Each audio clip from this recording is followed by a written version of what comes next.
In the early 20th century, America boasted beaches that sparkled under the sun, but only for some. Black families, despite living near the coast, were often chased away, forbidden from enjoying the shores they had helped maintain, their presence deemed undesirable by white authorities. The Atlantic sands of South Carolina, the shores along Florida, and other stretches across the country were carefully policed. Signs warned, "No colored allowed." Beachgoers could call the police at the first sight of black families attempting to picnic, swim, or relax. This was more than discrimination. It was systemic erasure. Entire coastlines became spaces where black life was invisible, their joy criminalized, their rights denied. Parents whispered warnings to children, telling them to avoid certain streets or piers, while elders remembered days when the water had been theirs by birthright. But amid this oppression, some refused to accept the denial.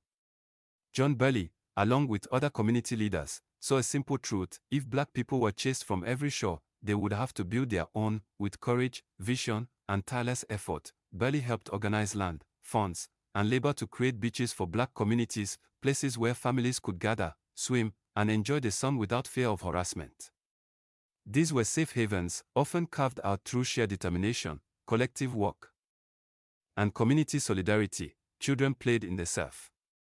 Families picnicked under tents. Music and laughter returned to spaces that had been emptied by segregation. These beaches became symbols of resilience, proof that, even when the system tried to erase them, black communities could reclaim joy, but the work was dangerous. Burley and his allies faced threats, intimidation, and vandalism. White authorities sometimes tried to block access or undermine their efforts. The fight for a single stretch of sand could feel like battling an entire nation. Even after the first black beaches were established, the broader struggle continued. Authorities sought to control, restrict, or co-opt these spaces. Segregation laws were enforced aggressively, and white beach associations frequently tried to reclaim access or intimidate visitors, yet the communities persisted.